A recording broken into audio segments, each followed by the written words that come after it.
All right. So Deuteronomy 29. Deal with 14 and 15. I ain't running from that, but let's just deal with that for right now. Okay. It says, keep therefore the words of the covenant and do them, that ye may prosper in all that ye do. So it's talking about how they're gonna prosper. It says, ye stand ye stand this day, all of you, before the Lord your God, your captains, your tribes, your elders, and your officers, and all the men of Israel, your little ones, your wives, the strangers that is within thy camp, from the hewer of thy wood unto the drawer of thy water. So obviously, by doing all the words of the Lord, the strangers are going to prosper with Israel, right? Mm-hmm. All right. So let me okay. So let's see if this is prospering, right? Um let's see. I mean, I can go to a couple scriptures, but I'll go to let's I'm going to go to Deuteronomy chapter 23 and verse 9. And it says this: Thou shalt not lend upon usury to thy brother, usury of money, usury of visuals, usury of anything that is lent upon usury. Usury is obviously interest. Unto the Mm-hmm. unto a stranger thou mayest lend upon usury, but unto thy brother thou shalt not lend upon usury, that the Lord thy God may bless thee in all thy settest thy hand in the land whether thou goest to possess it. So is that What verse are prosperous you to the in? strangers here? What verse are you in? This is Deuteronomy chapter 22 verse 19 and 20. Let me go to it. Because 22, 19, and 20. 23, 19 and 23. 20. Okay. Sorry. So So, do you understand that there are multiple words in Hebrew that have different meanings, but the King James Version translates all of them stranger, but they have different meanings? Oh yeah, 100, So this 100%. is I know so that. Deuteronomy 29, chapter verse 10 and 11, when it says the stranger is referring to the Ger. This is referring to the Nakri. This is not referring to the same group. Okay. So when it comes down to Deuteronomy 29, is that a real stranger in Deuteronomy 29? What do you mean by a real stranger? Like a non-Israelite? Yeah, they're both non-Israelites, but they have Okay. different meanings. There's different nuances to the different words. That's why the different words exist, because there are nuances that are important. So And is either of those strangers in Deuteronomy 23 and 29, are either of those strangers Israelites? no, Okay, well that's literally my point. that's not a point, because the strangers in Deuteronomy 23 refer to those who do not dwell in the land of Israel. They could pass through Israel, but they don't have temporary or permanent residence. Primarily, they're going to be outside of the land of Israel. The ones in Well, Deuteronomy chapter 29 are the Ger, which are permanent residents that live in the land of Israel and are typically proselytes, and that's what we're dealing with there. The proselytes. That's converts who dwell permanently in the land of Israel and have converted. okay, so can you prove that in Deuteronomy 22 that these are people outside? Yeah, absolutely.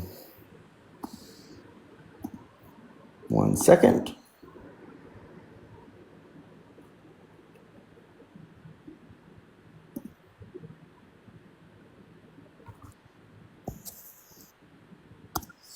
Because I mean, because you know context rules all, right?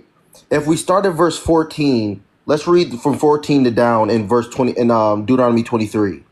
It says, "For the Lord thy God walketh in the midst of thy camp, and to deliver thee, and to give thee thine enemies before thee. Therefore shall thy camp be holy, and that he see no unclean thing in thee, and turn away from thee. Thou shalt not deliver unto his master the servant which is escaped from his master unto thee. He shall dwell with thee, even among you, in that place which he shall choose in one of thy gates, where it liketh him best. Thou shalt not oppress him. And so when we see the context, it's saying that these strangers or these enemies that we obviously took, they're dwelling with us. They're not dwelling outside, anywhere outside of Israel. Well, they take them from outside of Israel and they bring them into Israel when they conquer other lands. That's what they would do. Okay, so are these people, when we're putting usury on them, are they inside of Israel when they're conquered, or are they outside of Israel when they're conquered?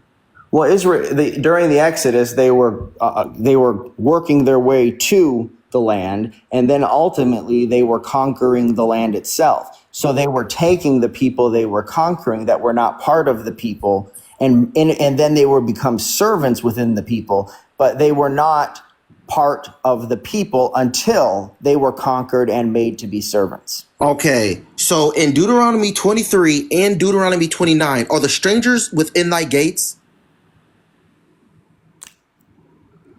In Deuteronomy 23, they're brought into the gates after the fact, once they're forced to become servants. But the strangers in Deuteronomy 29, are they also brought within our gates as well? No, they're not brought within. They choose to come within. The ger are the permanent residents, the people who choose to come in, and that's why the term is typically reserved for proselytes. That's why when we go into Exodus chapter 12, where the three groups are laid out in succession, we find that there are different rules and stipulations depending upon the one that's being referred to when it comes to the observance of the Passover. Okay, so can you prove it to me in Deuteronomy 29 that those strangers chose to come within our gates?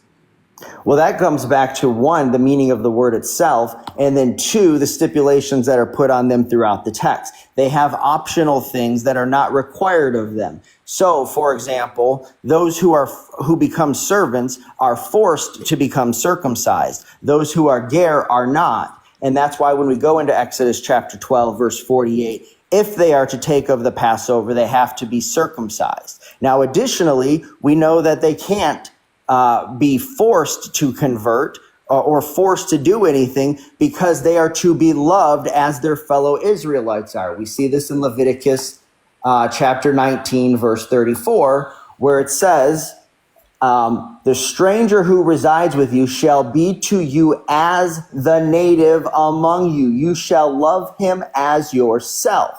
So you cannot force subjugate your brother, and you are to love the stranger the same way you love your brother. You cannot force subjugate the stranger. Okay, so we're going to deal with that.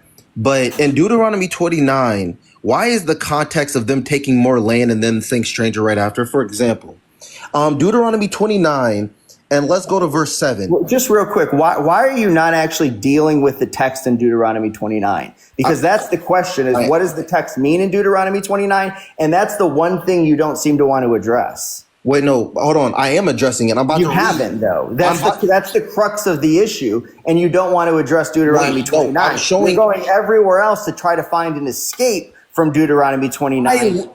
So why don't we deal with Deuteronomy 29? Because so far, you're the only one asking questions here. Wait. So I think it's my turn to ask No, hold on. Dave. No. No, it's my turn to ask a question. Hold on, Ty. I sat here and listened to you ask him question after question after question, and he's answered it. You have to let him get in now. Wait. I'm proving wait. I'm proving his point wrong. You haven't proven anything. I've answered every objection you have because you don't know the facts surrounding these things, and I'm laying out these facts for you, and all you want to do is hop to this other thing, Let's do it like this. Hold on. Wait. In Deuteronomy 29, they took land. Okay, listen. Do it like this. You just got done, right?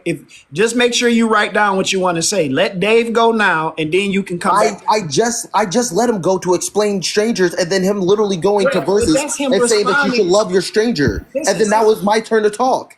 That's me answering you. Do you not know? Responding to what you're saying. But I am not done with Deuteronomy 29 and verse 11 and 12. You don't have to be done with it. But let Dave ask you some questions now. You just asked like 7 questions. So he can What you laughing for? Did you not just ask him question after question? he just made a statement, and I need to correct that statement because he thinks Deuteronomy 29 is Okay, people that's what just I'm come. saying. Write it down that you want to Okay, go ahead. correct him, but Okay. at least let him ask some questions. No, this is me asking him questions about what he said. So when do I get to ask questions? You can ask questions when you literally answer my just ask my question, and then now I'm gonna prove your statement wrong, and then you get to ask me a question after I'm done proving the When do I? When made. I haven't asked you any questions yet? Right. Have I? Okay. All right. You know what? I'm gonna prove that wrong in a little bit. Go ahead and ask your question. Okay. Who stands there in Deuteronomy 29, 10, and 11? Israel and non-Israelites. According to Deuteronomy chapter 14, when it says not with you alone, who is the you? According to Deuteronomy 14. 29:14. Oh, 29:14. But hold on. When I literally just said that we're going over 11, 10, 11, 12 for right now, and then we're going to get there. I'm sorry. I didn't know you were stipulating the terms of our interaction. Yeah, but hold on. That's the reason why I brought you to the debate. I literally said, hey, we're going to go here, and then we're going to go down to 14 and 15. I still think that those are the same people, of course. Okay, so who is the you in 14? The you is the Israelites, and not with you alone, but also with the people that's standing there, that's hearing the Who's words of the standing Lord. there that day? Who's standing there that day? People that are not Israelites. So both with those who stand here with us today. Now, what is he doing to those who stand there with him that day? He's making an oath and a covenant to them. Okay, so you agree then that he makes a covenant with non-Israelites? Yes, but that's not the same covenant as with Israelites. I'm saying I make this covenant and this oath both with those who stand here with us today. And you said that they're non-Israelites standing there with them today, and you've affirmed then that he's making the covenant, including the non-Israelites who stand there with them that day. It doesn't make it the same covenant though, because What covenant is it? he makes stipulations. For example, what I just read to you was something that you can do to another nation of people that you can't do to your own people. What is this covenant? That is part of When the it says covenant that he this, made with the stranger. what For is example, this? When it says this, what is the antecedent to the pronoun or to this the? the covenant when he's saying this in Deuteronomy 29, he's saying everything he said before this. So when it comes to Exodus, Leviticus, Deuteronomy 28, back on, this is all the things that he made with the children of Israel. Some were specific to Israel, some were specific to the strangers, some were specific to how Israel can treat the strangers, things like that. So all of Okay. that is with that. That's what he's saying. So then the non-Israelites are in when it says this covenant with those who stand here with us today. Then the non-Israelites are in that covenant. Yes, they are in the covenant. Okay, then what's the debate? The debate is you're saying, because I heard you're saying that since they're in the covenant, they're equal to Israel, or the same covenant, they're getting the same promises from being in this covenant that an Israelite gets, or they're equal to an Israelite. I am showing you that they're not equal to the Israelites, and I'm showing you that we're allowed to do things unto them that we can't do to our brothers, which means it might be the same covenant, but within that same covenant, we're allowed to treat them worse than we treat our brothers. So when it says to love the stranger as yourself, what does that mean then? That stranger is an Israelite. No, it says because you were strangers in Egypt. Were they Egyptians born in a foreign land who moved into the land of Egypt? He's making a point that's saying the way that you were strangers in Egypt, remember that, and that's how you treat this stranger. For example, what does stranger mean when it says they were strangers in Egypt? Here, I got you. I'll show you right now. It says right here, this is Deuteronomy chapter 25, verse 35.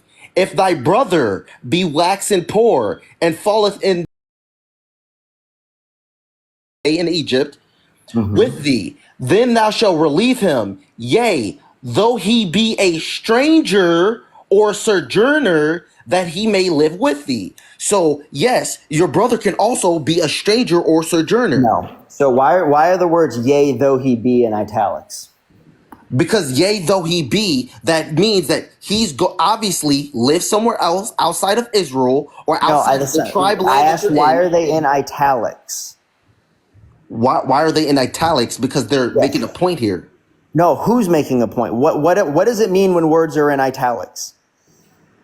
The italics part, yea though he be, yea though he, that's in italics, and that's the scholars putting that in because Hebrew is different than English, so he's making it make sense because it would have read something completely different and we would have understood it in our language.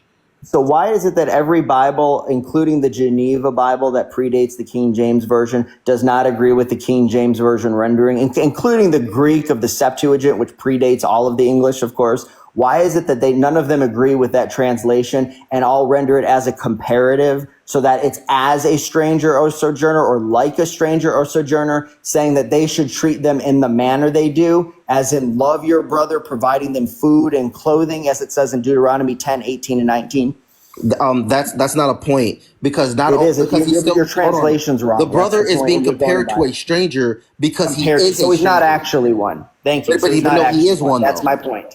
He is one. If you're saying like No, a stranger, it just says if I say like. if I It's a say you're acting comparative. like a thief, that you're being compared to a thief. Am I actually a thief though?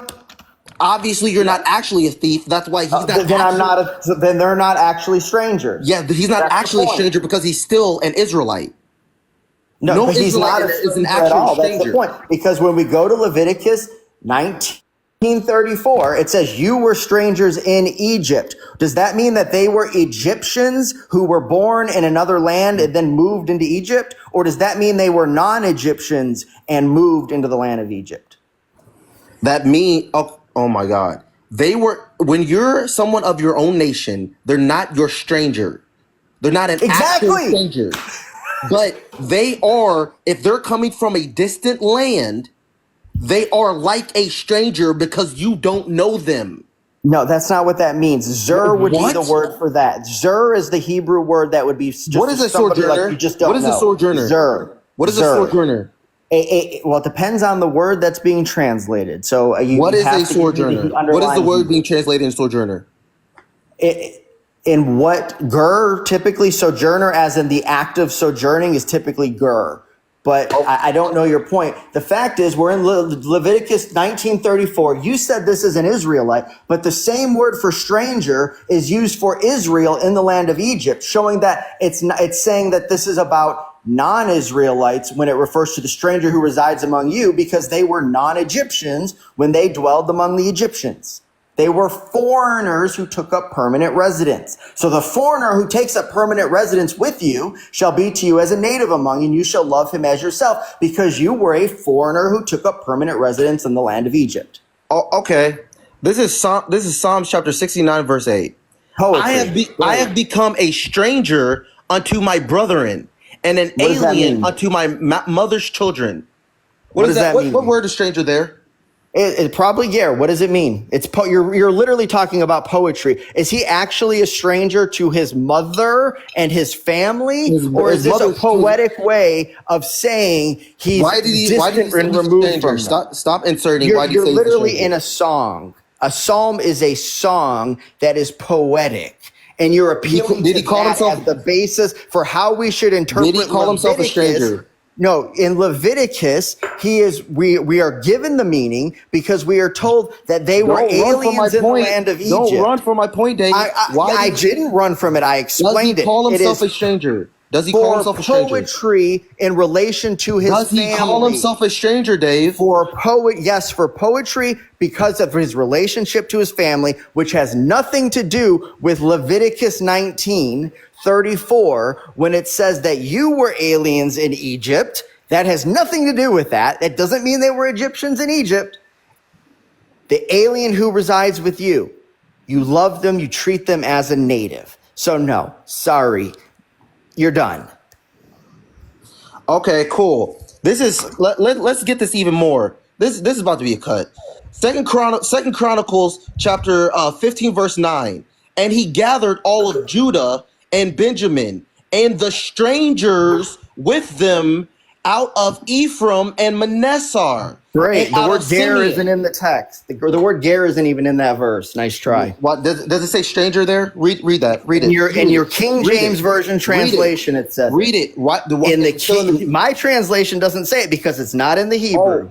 So okay, so the King James version, you're just gonna throw out the whole Bible. When it's wrong, yes. Okay, read it in your translation. What translation are you reading? I'm going to read the New American Standard Bible, but I defer to the Hebrew. 1 Corinthians 15, what verse? You don't even know the verse I was in? I've looked at it before. I don't remember which verse it is. Sorry. There's also one in chapter 30 that does the same thing. Second Chronicles 15 and 9.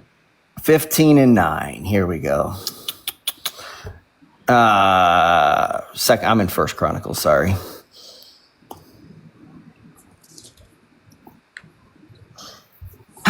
Okay. He gathered all Judah and Benjamin and those from Ephraim, Manasseh, and Simeon who resided with them. And you're reading NSAB. NASB, yes, because the word ger, nakar, toshab, none of them are in the verse. Well, they're in the KJV. And the King James version's wrong. I mean, I don't have my laptop, so I can't look it up in the Hebrew. But we can see at that point if I'll believe you on that point. But so we can skip that. I mean, anyway, yeah, go look it up. Anybody can. I don't have my laptop with me. So, but at the end of the day, are Israelites being referred to as strangers and are compared to strangers as in the Bible? In poetry, they are in reference to God himself.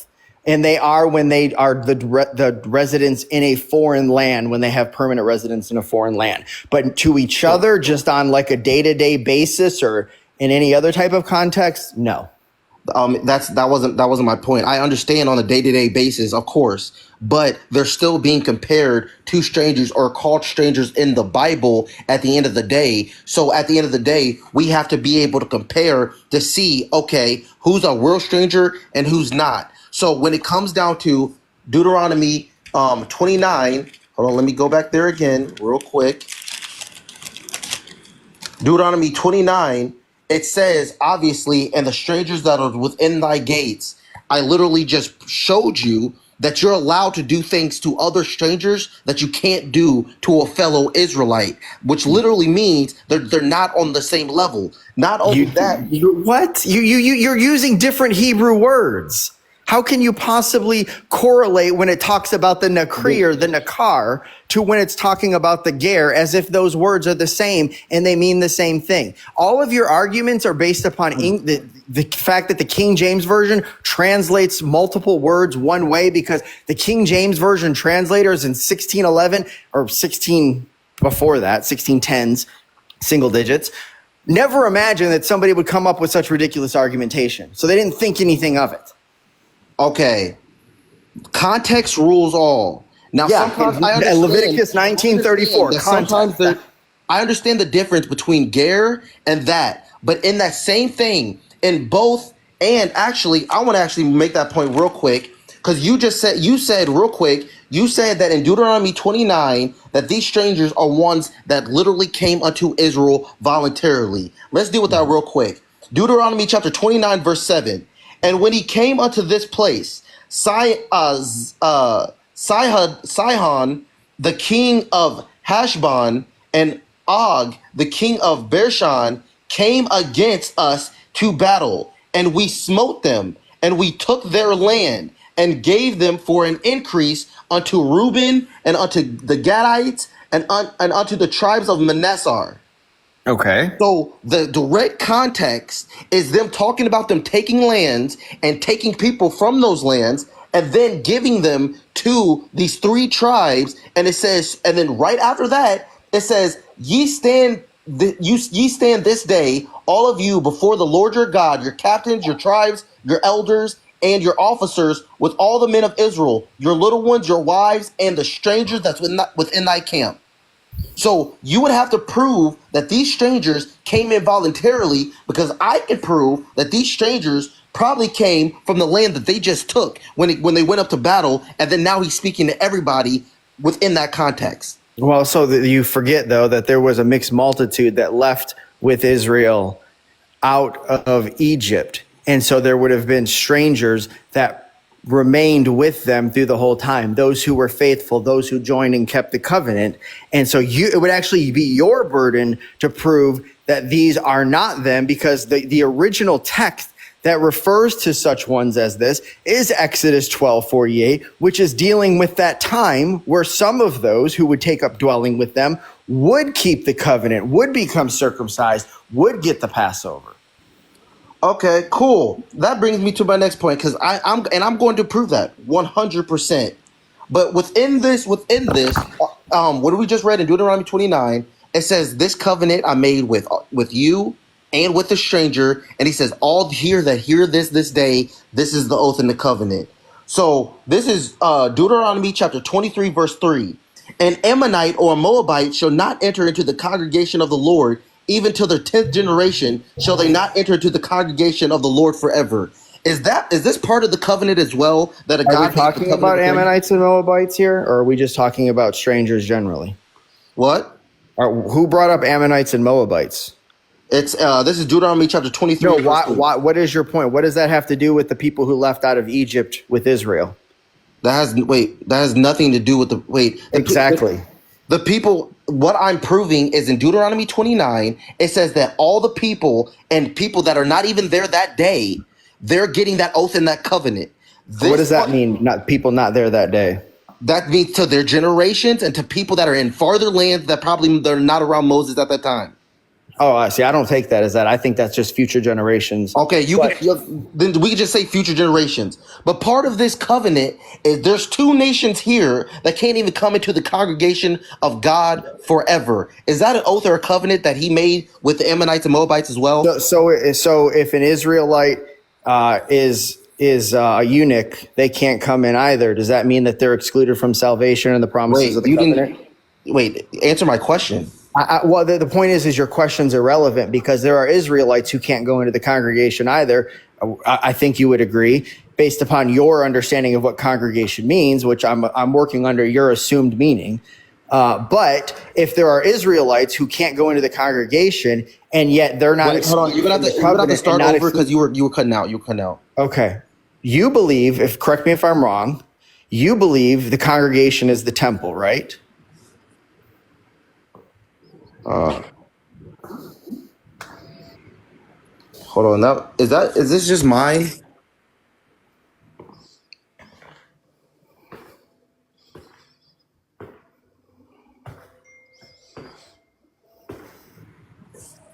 I think. Oh God. Hey, can you hear me? Yeah. Oh my Can you God, hear my thing me? is low.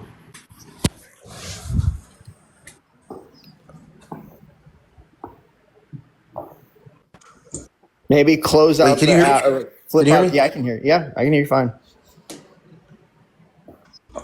Yeah, I can hear you. I can hear you. Can you hear me? Yeah. Oh God. Okay, cool. So the covenant that God made with the Ammonite and the Moabite is they can't come into the congregation of the Lord, which obviously, yes, and I believe that that is the temple, Okay. So do you the not temple then area. also believe from verse 1 that there are Israelites that would fit verse 1, being eunuchs who had, maybe had an accident or something, and they also can't enter the congregation? I think it's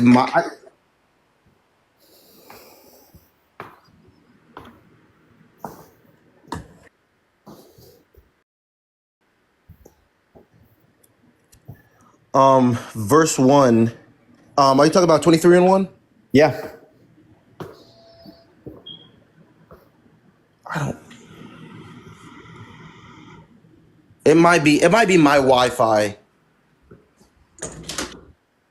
I think can y'all hear him?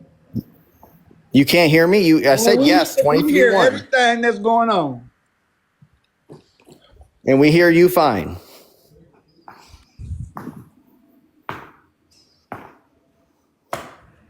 Um. You called for the thunder, and now you got it. Okay. You're cutting out on my end. I think it's just my Wi-Fi because I have low. I Your cannot hear. signal say strong. Your signal is strong. Okay. Now it's good. Now I think it's good. Okay. 23:1. Do you believe that's the Okay. temple? Yeah. So are there Israelites who are then excluded from going into the temple, but not excluded from the covenant and not excluded from the rewards of the covenant? This literally defines them as Moabites and Ammonites. I'm talking about verse 1. Verse 1. Okay. He that is wounded in stones or hath his privy member cut off shall not enter into the congregation of the Lord. Yes. Yeah, that could So be so are Israel. okay, so what is the what it, so what? Let's just take for granted what you're saying about the Ammonite and the Moabite. What does that have to do with salvation and the covenant? Wait, because that's part of the covenant that literally was given unto the Ammonite and Moabite. They can't even enter into the congregation. If they can't enter into the congregation, are they equal to an Israelite? Well, then neither then is the Israelite who got his stuff messed up. So they can still be saved. They can still have the rewards of the covenant, the future kingdom. So what? There's a difference. There's something that actually has to happen to the Israelite. The Ammonite or Moabite, just because of who you are and how you were born, you're not allowed to enter into the congregation. But you're still getting the kingdom. You're still getting the rewards of the covenant. So who cares? No, they're not.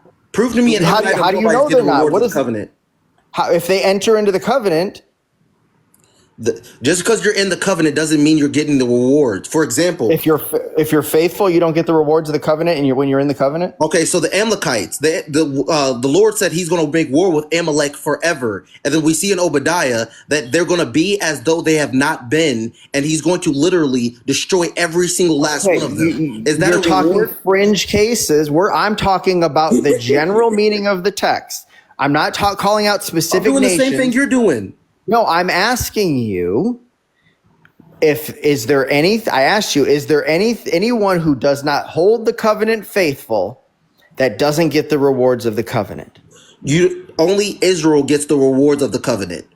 So what else? What other provision is there in there if you keep the covenant? Can you show me an exclusion of somebody who keeps the covenant, who has entered the covenant? Because you can't keep the covenant if you haven't entered the covenant, and they're somehow excluded from the rewards. Here, I'm gonna show you real quick, and then I'm gonna answer that because I have a scripture real quick for that for the same verse that we're answering. So I'm not moving on. It says right here. It says this is Nehemiah chapter 13 verse 1. On that day they read in the book of Moses in the audio. Oh no, this is Nehemiah chapter 13 verse 1. On that day they read in the book of Moses in the audience of the people, and therein was found written that the Ammonite or Moabite shall not come into the congregation of God forever, because they met not the children of Israel with bread and with water, but hired Balaam against them, that he should curse them. Howbeit, our God turned the curse into a blessing. Now it came to pass when they had heard the law, they separated from Israel all the mixed multitude. Okay, and what were they doing? What were those foreign women and children doing? They separated against all the mixed multitude. So all the mixed multitude, the Israelites Why? separated from. Okay, first of all, this is not the mixed multitude from the Exodus, because this is after the Babylonian captivity. So we need our timelines right to see who we're dealing with. We're not dealing with the same groups at all. In the context, they're talking about when they were hearing the laws of Moses, and when he said this about the Ammonite or Moabite and stuff, they separated against the mixed multitude in the wilderness when they were reading the covenant. This is not in the wilderness when they were reading the covenant. This is after the return of the Babylonian captivity in 536. Okay, You know what? 500 years. No, this is 700 years or 700 to 900 years after the Exodus. You know what? For one, I don't believe that, but I'll go along with I'll go along with you. And I'll go along with you and say that. Hold on, wait a minute. You don't believe that? I don't believe that this is happening then, that this is happening. Go read You it. need to go study your Bible and get out of the Go read it. precepts. Just read it. I'm reading You it haven't now. studied your Bible if you don't know this, Take man. you a I'm second to sorry. read it right quick. I just read it. Yes, you haven't read the book, though, clearly, because if you've read the book of Nehemiah, rather than the verses you have written down somewhere to give as a rebuttal, you would know that this is the most ridiculous argument because it has nothing to do with what's going on in That is Nehemiah. when they found the book. That is when they found the book of the law, and they lamented, and then they started going back to the testimonies and the laws again. No, it's not. Because why are they talking about the history of Balaam that happened in Numbers chapter 23, and then right after they're saying they separated the against the history. mixed multitude? Show me the mixed multitude being with Nehemiah and them. And Nehemiah anywhere. Go ahead. So these ones that they're talking about, the mixed people, let's go to 23 and 24 and find out what had happened. And Nehemiah 13. In those days, I also saw that the Jews had married women. Notice they're called Jews at this point. Had married women from Ashdod, Ammon, and Moab. As for their children, half spoke in the language of Ashdod, and none of them knew how to speak the language of Judah, but only the language of his own people. These people weren't converts. These people weren't there to serve the God of Israel. These were true foreign women and children. And so there's a problem here. So notice this, verse 26. It says, did Solomon, the king of Israel, not sin regarding these things? Yet among the many nations there was no king like him, and he was loved by his God, and God made him king over Israel. Yet the foreign women caused him to sin. This was the concern. All of these foreign women there that were where not does it say that it's women in the mixed multitude? Okay. Whatever verse you just read that's translated mixed multitude, first isn't even the same term that's in Exodus 12. Because it only appears one time in the whole Bible. I'm not talking beyond about that, I'm reading Nehemiah 13 and showing you what the issue was, what the concern was around these women and children. What is the context of 1 to 3? Are they going over history right now? Yes, history of 600 to 900 years ago. Yes, that's the history they're reviewing. Yes, and part of that history is when they separated against the mixed multitude. Because did not the mixed multitude fell a lusting in the Torah? After the law, after the covenants. That wasn't the mixed multitude. That was not the same mixed multitude. That's a different Hebrew word, and it's a different nuance. You tried to go and speak about just the women when it comes down to verse 23 to 26, but this is talking about the men and the women, because when Balaam was hired, Balaam was a man that was hired to curse Israel. Mm-hmm. And they had to separate from him as well. So what are you talking about when you're just saying the issue here? Okay, so here's where you're not understanding. It had nothing to do with the mixed multitude of the Exodus. It's saying the issue was when the Israelites were in the Exodus and Balaam went out to curse them. And what he did was he told Balak how to snare up the Israelites. Send the women in among them and they'll go after them. That was the issue. And so here, what's going on is the same thing. These Jews are married to these foreign women who don't even know how to speak their language. That's how far removed they are from worshiping the God of Israel. There's no Septuagint. All they have is the Hebrew Bible. And so they can't even read it. Why are you even thinking that that's in the same context when verse 1 to 3 is talking about history, about what happened when they were in the wilderness? They talk about Balaam, and then they say when they heard the law of Moses, then they separated Israel of all the mixed multitude. No, okay, you're verse mixing 4 up is a two completely different concepts. context. Yes, verse 4 is so what happens is they read this stuff, they read the history, and then they see how it applies in their day. because they have married these foreign women. That's why I jumped ahead to show you how they are applying it. They're not applying it that way because it's a different context from Oh, it's on down. not. Is it a different context on 4 and down? Okay. Is it a different context? What do you mean by it? Now, prior to this, yes, and then it goes ahead. Okay, so what is your point? Okay, good. Thank you. My point is that when the Ammonites and the Moabites and the mixed multitude were in the wilderness, Israel separated themselves unto them and literally had this covenant, and we see that they're the only ones getting the promises and the blessings of the covenant. Now, can you show me? Wait. Where do you get that out of this text? Where does it say they separated from the mixed multitude?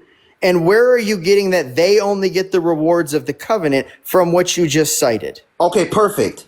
Now because they met not the children of Israel with bread and with water and hired Balaam, he should curse them. Howbeit, our God turned the curse into a blessing. Now, when it came to pass, when they heard the law, they separated from Israel all the mixed multitude. That's where I'm getting it, because that's in the text. That last sentence in verse 3 is applying to their day. This is not referring, oh my goodness, this is not when they heard the law. Who heard the law? Notice verse 1. On that day, the book of Moses was read aloud as the people listened, and there was found written in it that no Ammonite or Moabite was ever to enter the assembly of God. And verse 2, is verse 2 happening then, or did it happen in the past? Verse 2 is in the past. It's talking about what happened. Verse 3, so when they heard the law, who heard the law? Verse 1, on that day, the people that were in the wilderness. Oh my God. You can't, I don't know what to do. Again, verse 1, on that day, the book of Moses was read aloud as the people listened. Verse 3, so when the people listening, heard the law, they excluded all foreigners from Israel. Okay, cool. You know what? I'll walk with you there. Why, when they heard that law, they separated it from the mixed multitude? Because is that a law? Is that why they separated? Yeah. Okay, so they would have done the same thing in the wilderness, yes or no? No. Okay, so the people in Nehemiah's time would have basically been influenced to do something different according to that law than in the past when Moses was read. Well, first of all, the specific text that they read referred to Ammonites and Moabites, right? Was Ammonites and Moabites all the mixed multitude? No. That's the point. They probably weren't any of them. All the mixed multitude in verse 3? Okay, mixed multitude. It just says all the foreigners from Israel in my translation. I don't know where you're getting mixed. I guess King James Version renders that mixed multitude. That's not about the mixed multitude of the Exodus. All the foreigners. Let's say even all the foreigners. Is all the foreigners at that time just Ammonites and Moabites? And now, what time are we talking about? Are we talking Nehemiah's day, or are we talking the Exodus? Let's even say in Nehemiah's day. No, they're not all Ammonites and Moabites. Okay, so this must mean that they separated when it comes down to the mixed or the foreigners, mixed multitude or foreigners. They separated because they heard this law. They would have done the same thing in Moses' day, because Nehemiah is obviously a prophet just like Moses, and they would have thought of this prophecy the same way. This law. Well, first of all, that's an assumption that they would have thought of it the same way. Second of all, as we go ahead, what we find out is that people were dealing with there's these mixed marriages going on, all these people who are not serving the God of Israel. And so, yes, there's going to be a separation. The problem you run into is you've already acknowledged that the foreigners are in the covenant. So all of this is irrelevant to that fact. And so what you still have not substantiated is that they are somehow excluded from the hope that is given in the covenant. If they are keeping the covenant, they're keeping the covenant. Okay. Now let's go to the promises and the blessings of the covenant and let's see if the other nations are going to get those promises and blessings of the covenant as well. I already read, or we haven't read Isaiah, Okay, but we so should probably read Isaiah 56, 3-6, because it talks about that. well, we can stay in Deuteronomy. Let's go a chapter back. This is Deuteronomy chapter 28. Um, I mean, I could read 28. Okay, but I'll start at 28, then I might go 30. But Deuteronomy 28, and it shall come to pass, if thou hearken diligently unto the voice of the Lord thy God, and observe and do all his commandments which I command thee this day, that the Lord thy God will set thee on high above all nations of the earth. And all these blessings shall come upon thee and overtake thee, if thou shalt hearken to the voice of the Lord thy God. Blessed that I be in the city, blessed that I be in the field, blessing, blessing, blessing, all the way to verse 16. Are these blessings for everybody or just for Israel? Well, they're for the people of Israel, but as it says in Isaiah 56, 3, let not the foreigner who has joined himself to the Lord say, the Lord will surely separate me from his people. So the foreigners who join themselves to the Lord are not going to be separated from his people. They're going to be included with his people, which is why when we go to Leviticus chapter 47, 21-23, those foreigners are getting an inheritance in the land along with the native Israelites. That is fine. That doesn't prove that they're getting a blessing or a promise. Inheritance isn't a blessing and a promise? No, not according to Deuteronomy 28. What about Deuteronomy 28? How is an inheritance, a land inheritance, not a blessing and a promise? Show me where in Deuteronomy 28, 1-16, where an inheritance is anywhere within these blessings. So Deuteronomy 28 is the only place of promises? Is that what you're saying? Not only that, but we can go to Deuteronomy 20. No, I said, is that the only place of promises? The blessings, because we see the curses and we see the blessings. This is the main part where you see the curses and the blessings that's going to happen to the children of Israel. And also in 30. And both of these. Okay, but you didn't answer my question. Is yes or no?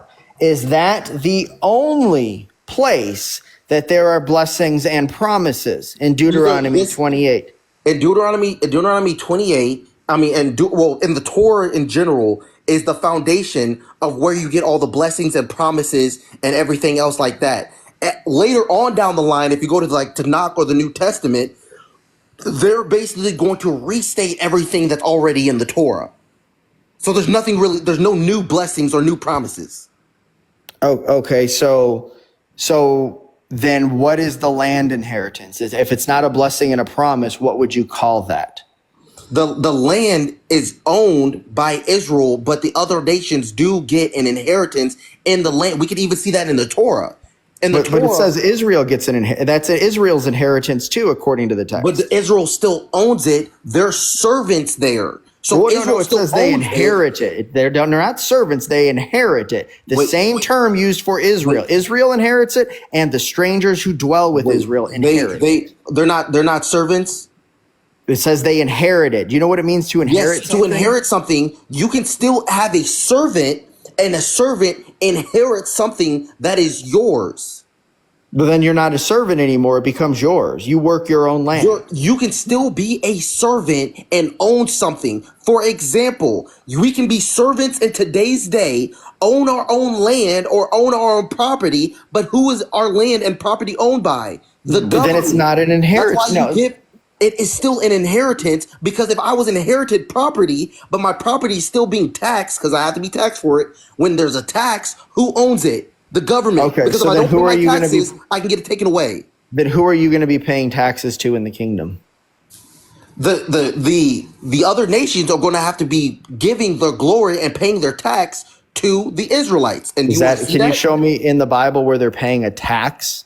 Because if they're paying a tax, they're riches. Well, so the problem you have is that those strangers you're talking about are bringing it from their nations, right? These people live and have the inheritance in the land of Israel. So we're not talking about the same people.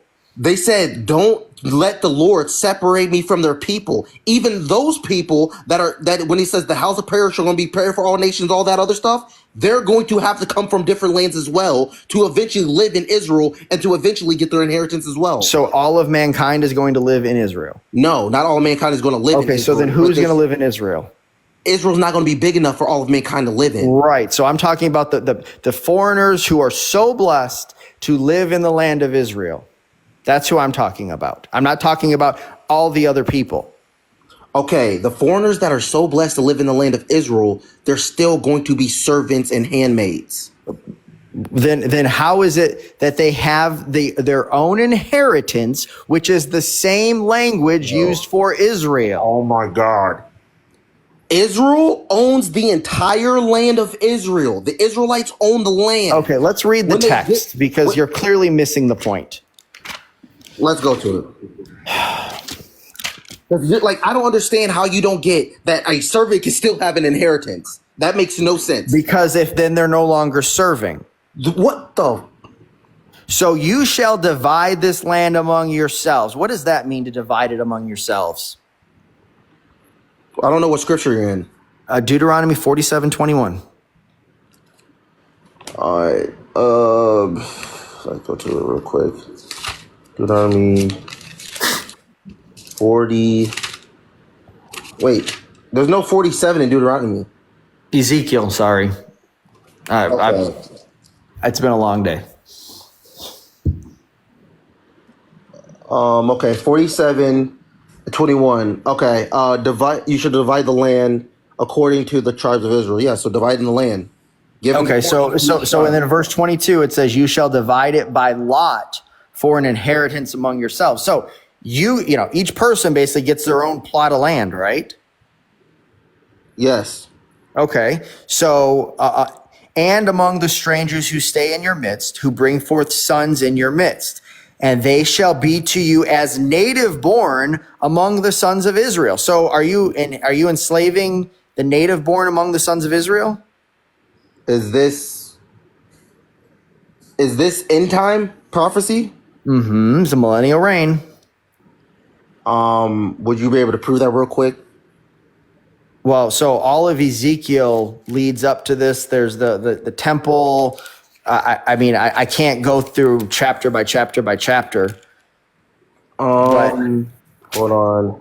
I'm trying to see if this is, because I need to know what time period this is. Because if this is not, it's end times. Yes, the millennial reign. Okay, you know, I'll believe you. I'll have to read over it real quick. I don't remember the whole chapter, but let's say it's a millennial reign. Okay, so state that question again. It says, "They shall be to you as the native born among the sons of Israel." Yes. Okay. Oh, so are the sons of Israel in servitude? No. So how are they in servitude if they're to be as natives? You still treat them fairly. Well, that doesn't say to just treat them fairly. It says they shall be as the native among the sons of Israel, and they shall be allotted an inheritance with you among the tribes of Israel. Yes, so they're going to, just like you have your own portion of land, they're going to have their own portion of land. 100%. Obviously, you be fair to them, and because if you have your portion, they're going to have their portion of land, of course. So how are they serving you if they're working in their own land? Because that's literally in every single prophecy when it comes down to the strangers that even have an inheritance in the land. So the problem in the assumption that you're working under is that there's only one outcome for all people who aren't Israelites. Yes, that's what the Bible says. No, it does not. That's exactly what we see. We don't see in the Bible, and that's the point. Okay. There's not just one outcome for people, and that's the presupposition Hebrew Israelites come to. So when they look at various verses, like let's say Isaiah 60, where it talks about the foreigners bringing stuff into their gates, they think, oh, that's all of them. But that's not what the Bible teaches. The Bible has never taught that. That's why when you look in Judith, since you embrace the Apocrypha, I believe, but a lot of Hebrew Israelites do, even if you don't. Chapter 14, you have Achior the Ammonite, and he is joined to the house of Israel. He's no longer part of the house of Ammon. He's joined to the house of Israel. No Israelite is going to disagree that the stranger or the sojourner or the person that is dwelling within the land of Israel doesn't have an inheritance, and you don't treat them lawfully according to the law like you treat an Israelite. But at the same time, in not one verse can you show me of them getting the same promises as Israel, and I would like to see that. Well, if You, they're you show in the me you show me an covenant, inheritance. Well, the promises of Israel is a lot more than an inheritance. so is the covenant, are the promises to Israel in the covenant or outside the covenant? The promises to Israel is in the covenant. Exactly. So if anyone is in the covenant, then how do they not get the promises by way of being? Okay, well, show me book, chapter, verse on that. No, I'm asking you the question. How would they not get the promises if they are in the covenant? Because the covenant was promised to Abraham, and then God already said to Abraham that this covenant will I establish with Abraham, Isaac, and Jacob. But the strangers that it was within the gates, y'all listen up too. Y'all better submit as well and get down or lay down as long with Israel, because you're not going to be bringing in abominations or breaking my law within the land of Israel as well. That's all God is saying. Then why are there optional elements for strangers? What do you mean optional elements? Well, let's go to Numbers chapter 15. It says, if an alien, for verse 14, if an alien sojourns with you, or one who may be among you throughout your generations, and he wishes to make an offering by fire as a soothing aroma to the Lord, just as you do, so he shall do. As for the assembly, there shall be one statute for you and for the alien who sojourns with you, a perpetual statute throughout your generations. As for you, you shall, so shall, as you are rather, so shall the alien be before the Lord. There is to be one law and one ordinance for you and for the alien who sojourns with you. Notice it's optional if that alien wants to offer sacrifice to God. And if he does, it's a soothing aroma. So there's differences even between the strangers who join. There are those who choose to serve God fully and those who choose to only do the minimum requirements. And can Israel choose? No, they can't. My point exactly. So you're telling me that God said to his chosen people that you cannot choose to literally give me a sacrifice, because if you sin or give me a sacrifice, you have to do this type of stuff. But for the for the alien that chooses to do so, let him do so. But that literally proves to you right there that they're not going to get the same blessings or promises as the Israelites. So they get a lot easier job to choose to have to do stuff, but the Israelites have to do them, but they get the. Is that what you're telling me? So you're kind of making my point for me, which is that the outcomes are not the same for all non-Israelites, because you have the ones who make the choice and they enter into the covenant, and you have the ones who don't choose to do that. And that's the whole thing. That's the Christian theology. That's Jewish theology. If we go into ancient Israel and we look at writings of Josephus and Philo and other ancient texts, these are the things that they talk about. They talk about how these foreigners can convert. That is who they call proselytes. All Israelites believe that a foreigner can convert to Israel and dwell within us and keep the laws and, worship our God or whatever. We're not going to kick them out for doing so. I'm talking about the proselyte. The proselyte is the one who was viewed no differently than the Israelite. They were loved just like the Israelite. We see one in Acts chapter 6, verse 5. We have Nicholas of Antioch, a proselyte. These are foreign converts. They were always welcome. And in his case, he is in the church. He became a proselyte, then he came to Christ. This has always been the case. Then why are they not put on the same status? For example, Deuteronomy 14 and 21. Ye shall not eat of anything that dieth of itself. Thou shalt give it unto the stranger that is within thy gates, that he may eat it, or that thou mayest sell it unto an alien, for thou art an holy people unto the Lord thy God. Thou shalt not seeth a kid in his mother's milk. So why is it for an Israelite that an Israelite, no matter where you live, you can't eat something that dies of itself because it's a sin, but we're allowed to give it to a stranger? So first of all, did we not just review how a non-Israelite has the option to undertake certain things? We just went over that. So wait, Now, what do you mean the option? well, again, we looked at the text. If they want to offer sacrifice before the Lord, there's optional elements to it for foreigners. They can become a full proselyte or not. They have that option. Now, the other part, though, is that the foreigner who does do that, if they do eat the animal, they have the same consequence as an Israelite in terms of what they must now do. Where? Show me the consequence. Leviticus 17:15. When any person eats an animal which dies or is torn by beasts, whether he is a native or an alien, he shall wash his clothes, bathe in water, and remain unclean that is until an Israelite. That is an Israelite. It says whether a native or an alien, whether a native or a ger. What does an alien mean? Ger. Okay, ger. What does that mean? A foreign resident. The same verse in Numbers, the same word in Numbers. Can an Israelite 15. be a foreign resident? No. So an Israelite can't be in another Not land. in their own land, no. Yes, they can be a foreign resident. No, they can't. I just proved it to you. By David talking about how he's an alien I proved to it his to mom? you in Leviticus, where a brother was compared to a stranger. Compared he's not from that land. No, it has nothing to do with him being from the land. He's compared to it because he's to be treated as the alien, because it says in Deuteronomy 10, 18 and 19, God loves the ger, giving him food and clothes, or food and shelter, food and clothing, whatever that is an Israelite. You show me, because it says because okay, how about this then? No, hold on. No. You just made another claim. Let's go there and see if that's an Israelite. Deuteronomy 10, 18 and 19. He executes justice for the orphan and for the widow, and shows his love for the stranger by giving him food and clothing. So show your love for the stranger, for you were strangers in the land of Egypt. Were they Egyptians in the land of Egypt? No. Oh, I mean, so you're going to skip the entire context?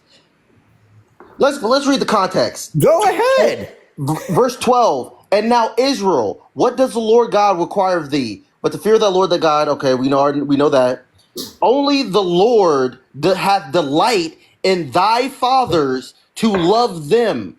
Oh, whoa, we see a contradiction here. That's not a contradiction. He chose compatible. Their seed after them, even you above all people, as it is this day. Circumcise therefore the foreskin of your heart, and be no more stiff-necked. For the Lord your God is God of gods and Lord of lords, a great God, a mighty and terrible, and that which regardeth not persons, nor taketh reward. He does execute the judgment of the fatherless and the widows, and loveth the stranger, in giving him food and raiment. Talking about Israel through the entire context. No, it's not. Again, you shall. So the preceding context is God about. just commit a contradiction here when he said that he only loved Israel? Where I didn't say only loved Israel. Didn't say only loved Israel. Did he say? Okay, let's read it again. only the Lord hath delight in thy fathers to love them, and he chose their seed after them, even you above all people, as it is this day.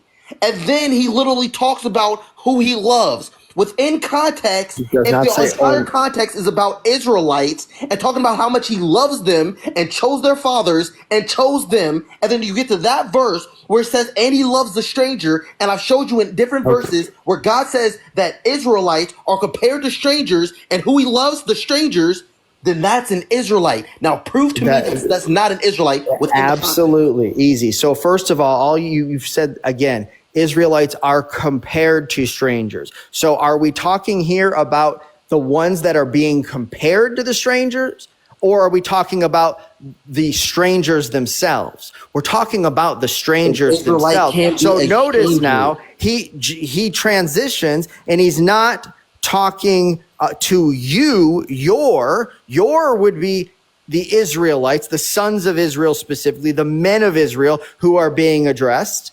And he goes from the your, and he starts talking about he, that is God, executes justice for the orphan and the widow, and shows his love for the stranger, not the people who are compared to strangers, that is the Israelites. And who was the fatherless and the widows in Egypt? The strangers, by giving him food and clothing. So show your love for the stranger, for you were strangers in the land of Egypt. Does this mean that they were Egyptians that are foreign born and moved into the land of Egypt? Or does this mean that they are foreigners who took up residence in the land of Egypt? It means the latter. And so the meaning of stranger did not change. Hold on. The meaning of stranger did not change from one clause, not even one sentence, one clause.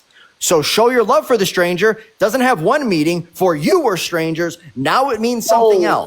It means the same thing. So this entire chapter is talking about Israelites. This one verse, these two verses are talking about non-Israelites, but then the end of the verse is talking about Israel again.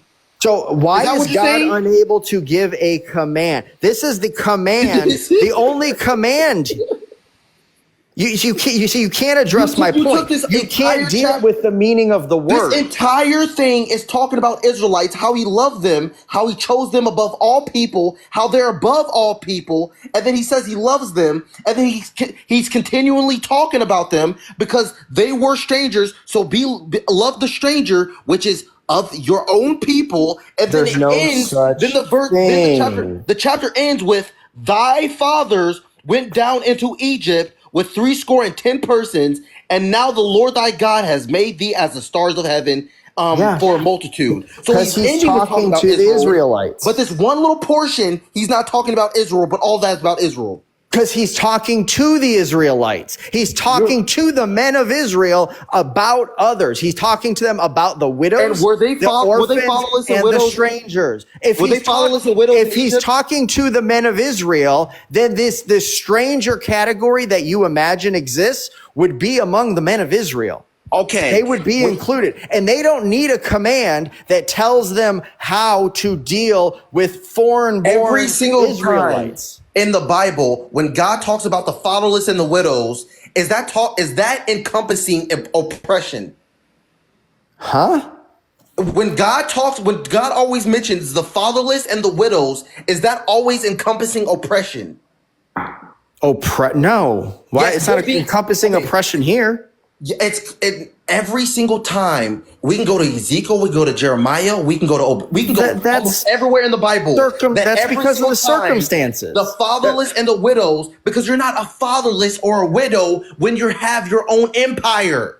Okay, so first of all, every nation has fatherless and widows. So the father dies, he gets sick, he dies. There's somebody fatherless. The husband dies. Now you have a widow. In this context, are they talking about when they were in the land of Egypt being oppressed?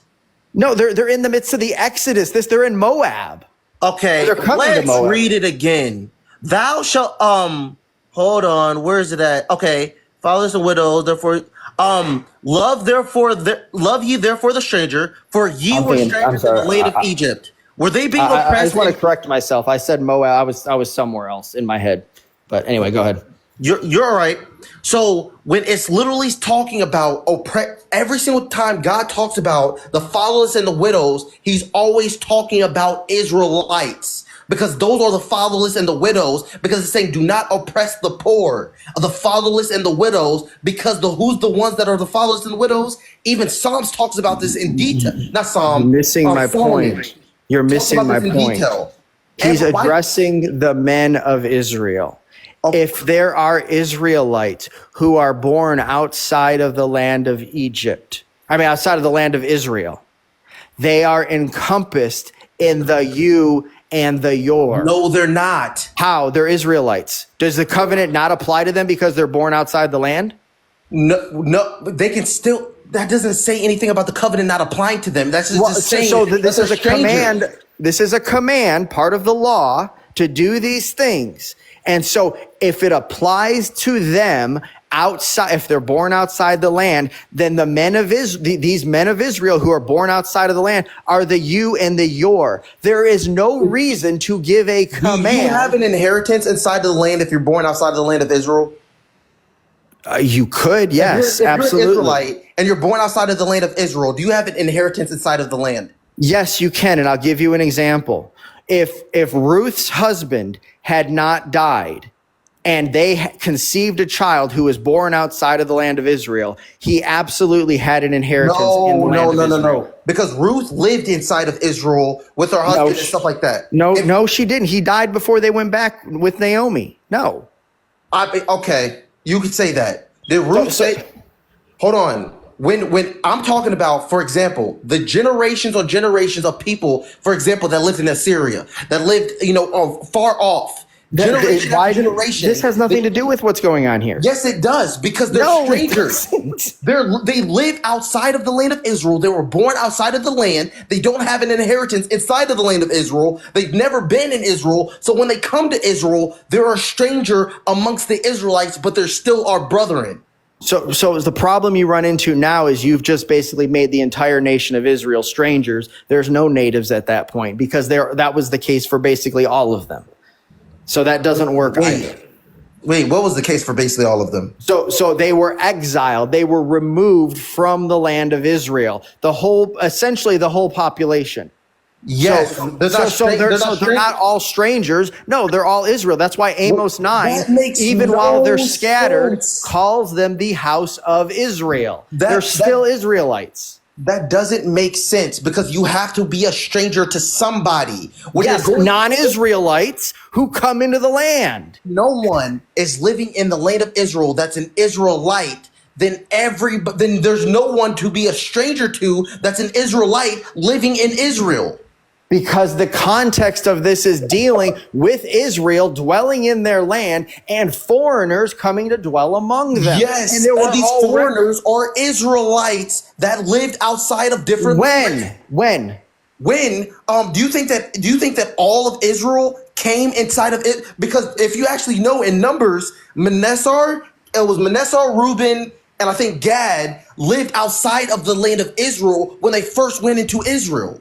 They went to Moses and asked him and said, "Hey, this place is good for sheep and good for cattle. Can we please dwell over here?" And that was across the river on another side. That wasn't in the land of Israel. That was land that they had overtaken, and they were they had access to, and they were taking that as their own land. Oh, you're getting you're muted. Oh man, yeah, he done, man. Like you buried him 30 feet deep. It's really over, man. Like it's. Yeah, Ty, you're done for.